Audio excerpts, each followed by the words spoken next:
কংগ্ৰেছ AIUDFৰ গোপন মিত্ৰালী ৰাজহুৱা AIUDFৰ বিধায়কৰ বহু বিস্ফোৰক তথ্য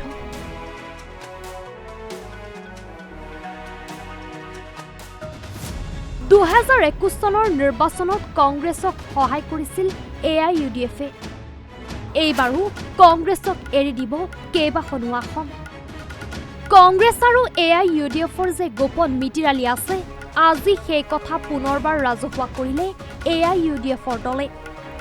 গুৱাহাটীত আয়োজিত এক সংবাদ মেলত আজি দলটোৰ বিধায়ক আমিনুল ইছলামে সংবাদ মাধ্যমৰ আগত মুকলিভাৱে কয় যে 2021 চনৰ নিৰ্বাচনত AIUDF দলে কংগ্ৰেছক সহায় কৰিছিল AIUDFৰ সহায়ৰ সুবাদতে কংগ্ৰেছ দলে বিজেপিক পৰাভূত কৰি কেইবাখনো আসন দখল কৰিবলৈ সক্ষম হৈছিল সেই আসনৰ তালিকাও দিলে AIUDF দলে বেদখলকাৰীৰ বিৰুদ্ধে কঠোৰ হোৱা বিজেপিক 2026 চনৰ নিৰ্বাচনত পৰাভূত কৰাৰ বাবেও কংগ্ৰেছৰ সৈতে ৰাজনৈতিক সমীকৰণত নামিছে AIUDF বিধায়ক আমিনুল ইছলামে জনোৱা মতে 2026 চনৰ বিধানসভা নিৰ্বাচনত AIUDF দলে মাত্ৰ 30ৰ পৰা 35খন আসনত প্ৰতিদ্বন্দ্বিতা আগবঢ়াব সেই আসন কেইখন দলটোৱে কংগ্ৰেছক এৰি দিব ইয়াৰ পৰাই স্পষ্ট হৈ পৰিছে AIUDF আৰু কংগ্ৰেছ দলৰ গোপন মিত্ৰালী বিজেপিক ৰুধিবৰ বাবে বদৰুদ্দিন আজমলে এতিয়া সহায় কৰিব গৌৰৱ গগৈ দুটামান গুৰুত্বপূৰ্ণ বিষয়ৰ ওপৰত আলোচনা কৰাৰ কাৰণে আপোনালোকৰ মুখামুখি হৈছোঁ আমি লক্ষ্য কৰিছোঁ কিছুদিনৰ পৰা আমাৰ দলক বদনাম কৰাৰ কাৰণে একাংশ দুই এটা বাতৰি কাকত আৰু দুই এটা চেনেলে তেখেতসকলে মিথ্যা নেৰেটিভ ক্ৰিয়েট কৰাৰ কাৰণে মৌলানা বদৰুদ্দিন আজমল সাহেবৰ ফটো লগাই AIUDF দল বিজেপিৰ লগত থকা বুলি প্ৰচাৰ কৰি আছে এটোক আমি কণ্ডেম কৰিছোঁ কঠোৰ ভাষাত আমি এনেকুৱা ধৰণৰ নিউজক গৰিহণা দিছোঁ AIUDF দলৰ বিজেপিৰ লগত কোনো দূৰৰ সম্পৰ্ক নাই আমি দুটা দল হুমেৰু কুমেৰুত অৱস্থিত গোটেই অসমবাসী জানে দলৰ জন্মলগ্নৰ পৰা যোৱা 20টা বছৰে বিজেপিৰ যি আদৰ্শ RSS আৰু বিজেপিৰ আদৰ্শৰ লগত আমাৰ কোনো মিল নাই আমি যুঁজি আহিছোঁ বৰ্তমান বিজেপি চৰকাৰ যোৱা 10 বছৰে হ'ল এই সাম্প্ৰদায়িক বিজেপি চৰকাৰৰ বিভিন্ন সাম্প্ৰদায়িক কাৰ্যসূচীৰ আমি শক্তিশালীভাৱে বিধানসভাৰ ভিতৰে বাহিৰে আমি বিৰোধিতা কৰি আহিছোঁ আৰু গোটেই অসমবাসী ইয়াৰ সাক্ষী কিন্তু আমি লক্ষ্য কৰিছোঁ আমাৰ এজন নিলম্বিত বিধায়ক যিজন বিধায়ক দলৰ কোনো পদবীধাৰী নাছিল যিজন বিধায়ক দলৰ কোনো মুখপাত্ৰ নাছিল আৰু এণ্টি পাৰ্টি এক্টিভিটিজৰ কাৰণে তেখেতক দলে আজিৰ পৰা এবছৰ আগত তেখেতক দলে নিলম্বন কৰিছে এজন নিলম্বিত বিধায়কৰ কোনো এটা কথাৰ ওপৰত ভিত্তি কৰি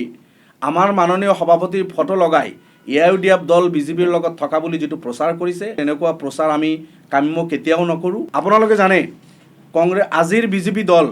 কংগ্ৰেছৰ এটা ভাৰ্জন আজিৰ প্ৰেজেন্ট কংগ্ৰেছৰ বিধায়ক খোলাখুলি বিজেপিৰ হৈ প্ৰচাৰ কৰি আছে আৰু কংগ্ৰেছৰ গৌৰৱ গগৈ ডাঙৰীয়াৰ সহবায় থকা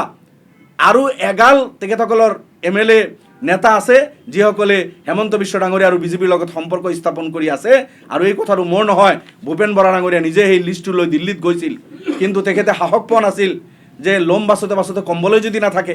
কংগ্ৰেছৰ পৰা যদি যিসকল বিজেপিৰ লগত সম্পৰ্ক আছে এই 40 জনটো গ'লে 5 বছৰত ইয়াৰ পিছত যদি বাকী আৰু 40 জন ওলাব লগা হয় গৌৰৱ গগৈ ডাঙৰীয়াৰ বাহিৰে আৰু থাকিবনো কোন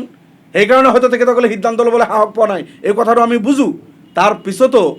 মই ভাবোঁ কংগ্ৰেছেও এনেকুৱা ধৰণৰ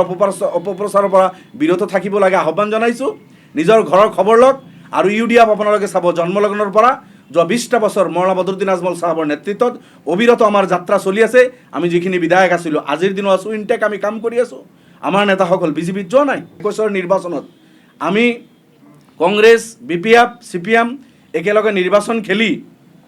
বিজেপিৰ হাতৰ পৰা 10খন আসন আমি কাঢ়ি আনি কংগ্ৰেছক দিছোঁ কোন 10খন আপোনালোকে জানে ৰহা বটদ্ৰৱা বৰপেটা সদৰ গোলকগঞ্জ আপোনাৰ এনেকুৱা কি কয় বিলাসীপাৰা আদি কৰি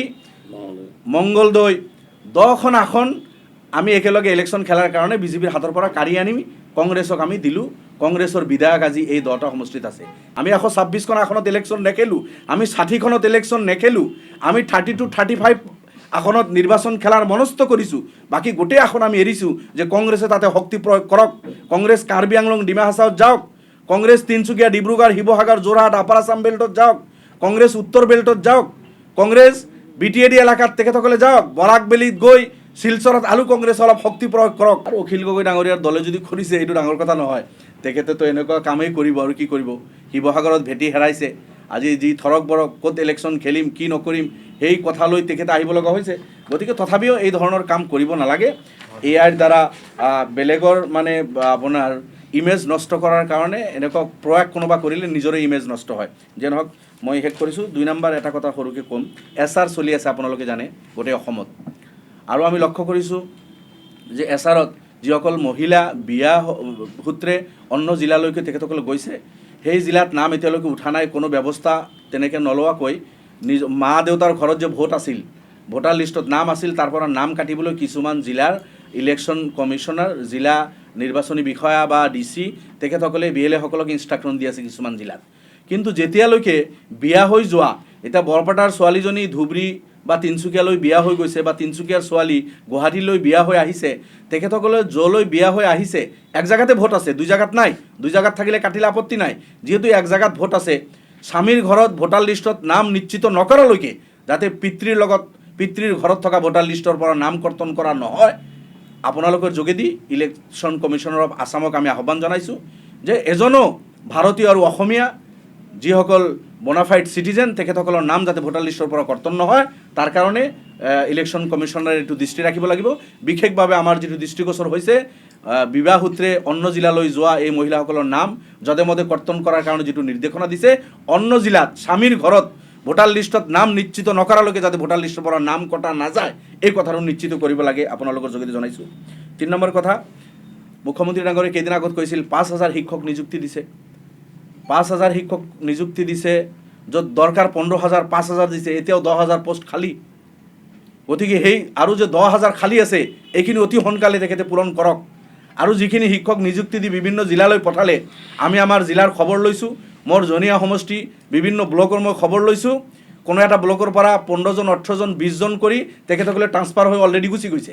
তাৰ যিটো ছিষ্টেম পৰ্টেলত তেখেতসকলে ট্ৰান্সফাৰ হৈ যাব পাৰিব বুলি 10 বছৰ হ'লে এনেকুৱা অপশ্যন দিয়াৰ কাৰণে 15জন 20জন 30জনলৈকে এটা ব্লকৰ পৰা শিক্ষক তেখেতসকলে ট্ৰান্সফাৰ লৈ বেলেগ জিলালৈকে সুবিধাজনক জেগাত গৈছে, তাত আমাৰ ক'ব লগা নাই। আৰু এতিয়া নিযুক্তি 15জন যদি তাৰ পৰা ট্ৰান্সফাৰ লৈ গুচি গৈছে, 12জনহে পঠাইছে, এতিয়াও শ্বৰ্টেজ।